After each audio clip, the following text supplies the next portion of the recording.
In this video, I'm going to be doing a review on the S&B 60-gallon fuel tank upgrade for the 6.7 Power Stroke with a short bed. This tank has performed very well, but to be frank, you really need to look at your application and what you need your truck for before purchasing this.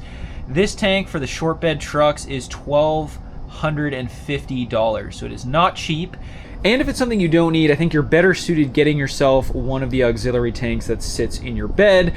But because I was dumb when I bought my truck and I got myself a girl's bed, I need all the bed space I can get because I have a short box. So I went with the 60-gallon tank below.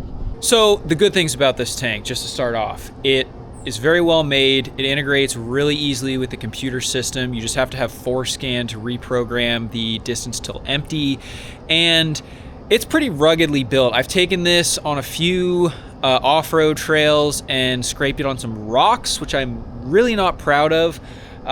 There's some scratches in the bottom that just make me pucker a little bit, but this tank really helps if you're running commercially. That was the whole reason I got it, because I was doing RV transport and I was tired of having to stop and fill up every 200 to 300 miles. You need at least 500 miles out of a tank when you're towing something, and you know, whether you're getting 10 to 14 miles per gallon towing an RV, you know, you want more range, right? Because time is money. You don't want to be stopping all the time to fill up. And so this was the single best upgrade I had when I was doing RV transport, was putting that S&B tank on and getting more range. Now, again, I would say if you have a long bed and you're able to run an auxiliary tank in your bed, you can get more fuel. Like, you could put a 90-gallon tank in your bed and feed it into the 38 or the, I think it was the 38 or 40-gallon tank that a long bed has already, right? So I think that overall is what most of my colleagues who ran RV transport, like the other guys, that's what they would do if they had a long bed truck, a dually or a single rear wheel. And so if you already have a long bed, it's probably not worth getting this. I think an auxiliary tank will be a better bang for your buck, but I had a short bed and I was also running the Freedom Camper in my bed, so I wanted to have my full amount of bed space. And so that is why I bought this. There are the scratches there. I just kissed a rock with this thing, so definitely a bit of a pucker moment, like I was saying. But also I probably just should have been smarter and not run this thing in that kind of a situation. I need to get a skid plate for it. My truck was an XLT, so it didn't have the off-road package, so the stock fuel tank didn't have a skid plate, and that's definitely something you want for this. So I'm going to get into the biggest con of this tank right now. In my humble opinion, the biggest con with the S&B tank is just the fact that it hangs down so much. And they kind of had to do that because it comes right up against the DEF tank.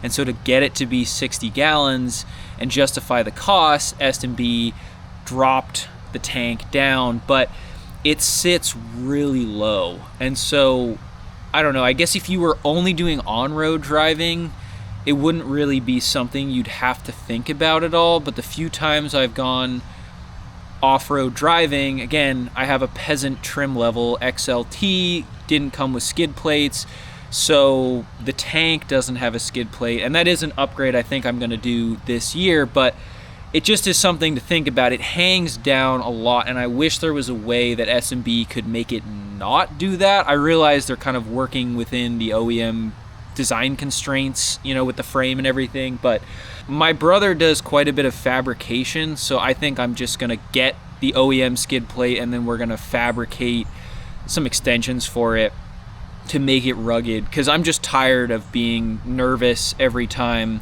I go in a field or on a trail or something about that tank just catching something. And really there's nothing else that hangs down. I mean, even the oil pan is tucked up pretty far behind the axle, but the bottom of the back part of the tank where those scratches were is like right at axle level, and so it's too close for comfort, to be honest. So if you're thinking about getting this tank, either have a skid plate ready or just realize that you're going to, you know, get a little close on obstacles if you're taking your vehicle off-road. And if you don't go off-road and you need your bed, then this is totally fine. But again, I really wish, this was the biggest thing about my truck, like I wish I got a long bed, because you just have a lot more space. You can run fifth wheel without, you know, having to worry about it hitting the cab corners. You have space for an auxiliary fuel tank, and I think that makes a lot of sense if you're gonna do a fuel tank add-on with these trucks. Okay, so that's the main con, right? It just hangs down a ton. I mean, you can see, like, that's the back of the tank right there, and there's the axle. And so compared to the OEM tank, you lose quite a bit of ground clearance. If you're already lifted though, or again, you have a short bed and you're concerned about bed space, then this is definitely the tank for you. I love it. I love having the extra range.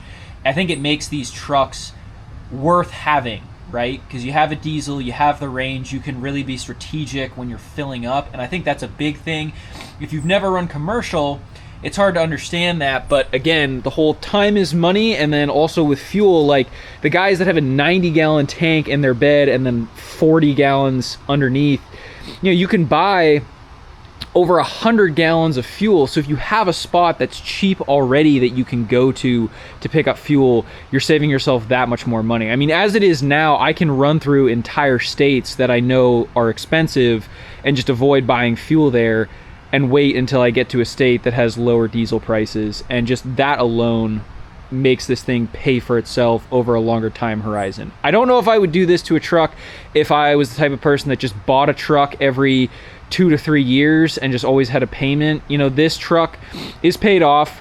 I own it outright. I'm gonna keep it until the engine dies, right? That's the whole purpose of the channel, and I love driving it. It works well for my needs. You know, it's maybe even a little bit too much truck, you know, but I mean, hauling campers with this thing, putting tons of miles on it, it is great. It's reliable, and I love having it, and having that fuel tank upgrade was kind of the icing on the cake with this build that I did. So I hope that's helpful for you as you look at fuel tank options. The S&B tank is incredibly well built.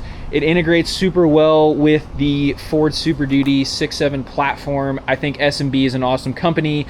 They have really good quality aftermarket parts, and you know, you really can't complain with, you know, the stuff that they've put out there. So I like this tank. You just have to make sure it works for your application, because it is an awfully expensive add-on if it's not something that you actually need. Thank you for watching this video. If you're interested in some videos on RV transport when I used to haul, I will link those right here. I also have some cool videos on oil analysis that you should check out if you have a 6.7 Power Stroke. Thank you again for watching. Cheers.